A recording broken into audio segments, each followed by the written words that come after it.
On the telephone line, I welcome to the program legendary comedian, entertainer extraordinaire. We welcome in the great Tommy Chung. Tommy, thanks so much for your time this morning.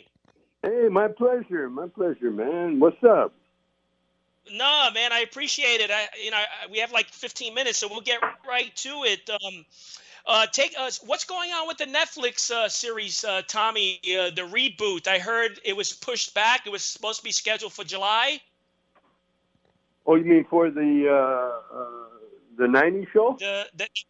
Yeah. What's up with that? Oh, well, it's still happening. I guess it got. I don't know what happened, why it got pushed back, but I just got notice. You know, they want to get my sizes, so they're making some kind of gift or something. So it's happening, as far as I know. They really haven't. They really haven't talked to me about anything, like well, their plans or anything. I got a notice to be there on the set at a certain. This was, I guess, a couple of months ago when we shot the bit, but it's in the can. I mean, it's ready to be shown. So I'm just waiting. Yeah, because I'm. Oh, no, because I just read online 23 hours ago that 90's show is not coming to Netflix in July 2022. So I figured some information about that. No, I just heard about that from you. They don't keep us in the loop at all. You know how that is. I was just really surprised, when they called me and they wanted Leo back, and I said, okay, well, I'm with you. I'm happening. And how was your reaction? I mean, were you excited when they called you? Yeah, I'm very excited because I hadn't seen anybody, and of course, the only person I saw when I went to the set was Kitty. She was the only one. Deborah Joe. She was the only one that I was working against. Working with that was on the original show, and but anyway, I found out just from talking to everybody there that the gist of the show is that they're going to have the grandkids take over. So they got the same age that they had with the original. With everybody. And now Kelso and I guess Lori, the daughter, and all the original cast. It's their children after, and it's a nice eclectic bunch. There's a couple that are mixed, half black, and a couple that are I think Chinese or Korean. And then of course the white kids. So it looks really interesting. Yeah, so like I have a large sports audience, Tommy, that listens to this program, and I wanted to ask you. I didn't get a chance to ask you when you were on last time. Meeting the champ Muhammad Ali. How did that happen, Tommy?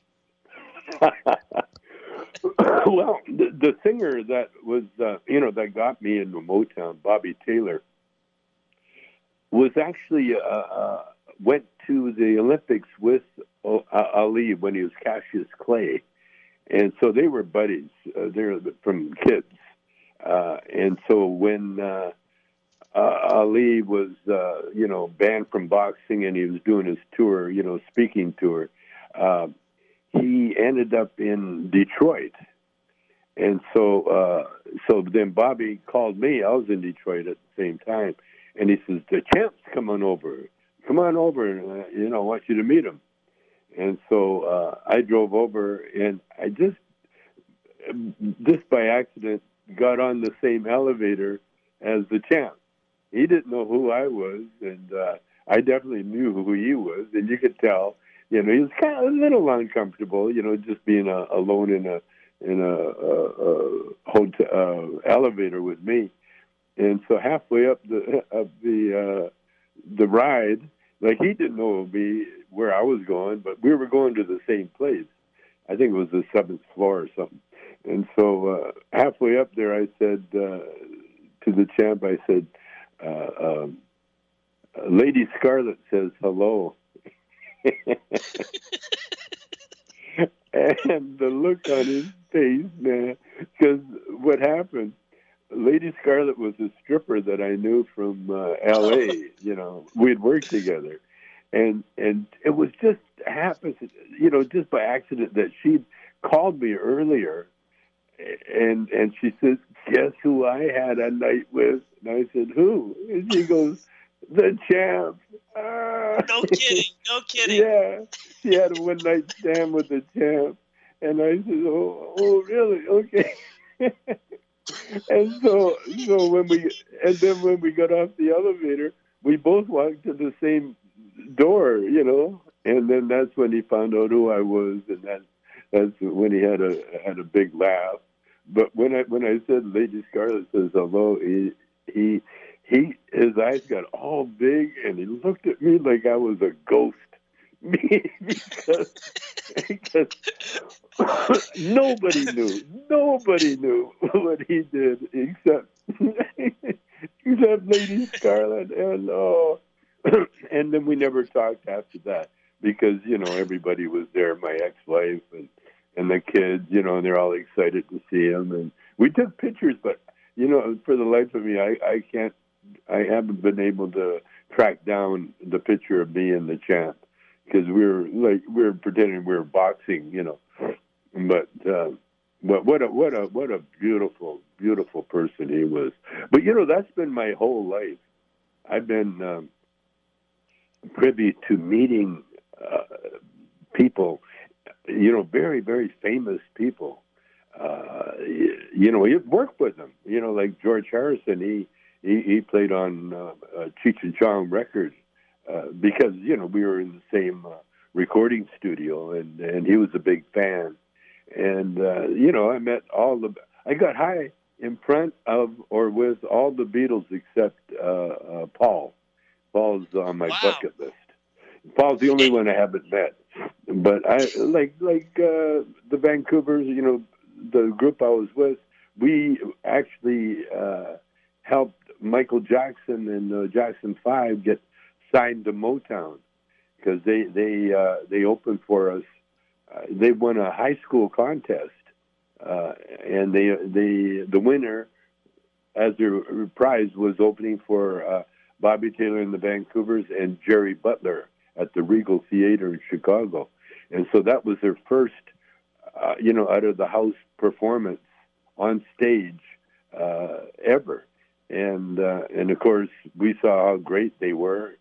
And so Bobby invited them to stay at Bobby's house in Detroit, and so they could sign with Motown. And they stayed there for about a month, all the boys anyway. And then Motown signed them, and then Bobby actually produced their first album. And so yeah, I've been very serendipity with my life. I've been meeting all the greats all over the world. Yeah, and Tommy, since we're on the topic of music, I was going through some Rolling Stone magazines, and I found a 1978 issue. It features Cheech and Chong on the cover with the great Kareem Abdul-Jabbar. Do you remember that? Absolutely, yeah. They wanted to put us on the cover, but they didn't want to do just Cheech and Chong for some reason, I don't know, really. It was a weird thing they had back in the day. It was almost their way of acknowledging us without really putting us, out there, by ourselves. Right. Was Kareem a Cheech and Chong fan? Big time. He was a really? Chong. He was more of a Tommy Chong fan because I was married to a beautiful black lady, and I had two daughters. I have two daughters, Ray Dawn Chong and Robbie Chong, and both are incredibly beautiful. Ray Dawn Chong went on to become a very famous movie actress, and Robbie became a top Parisian model, runway model. And so Kareem, are you kidding? Kareem and all the UCLA, all the jocks in town, they got to know me pretty quick because of the daughters. Did you ever get high with Kareem, or he wouldn't smoke? All the time, all the time. Really? Oh, Kareem, man, that's why he played 7 years past his prime, because he was one of the very first to come out, and because he was smoking for his migraines. He had terrible migraine headaches, and the pot was the only thing that would relieve the pain. And so I lived down the road from Kareem, and here's a very interesting tidbit. I lived down the road on Stone Canyon and Stone Canyon Boulevard, and Kareem lived closer to Sunset, right near the Bel Air Hotel. And so he, whenever he got some good weed in, he would call me up, and I'd go down and he'd share it with me. And so he called me up, and just as I was walking out the door to meet him, to go to his house, the news flash came on that Elvis Presley had died of an overdose.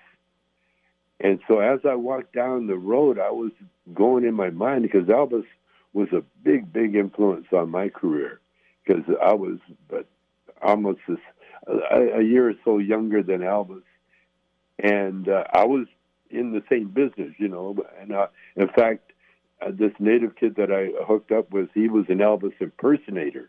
And so Elvis Presley, we learned every one of his songs, and, the Indian kid, he emulated them. And so I was a big Elvis Presley fan.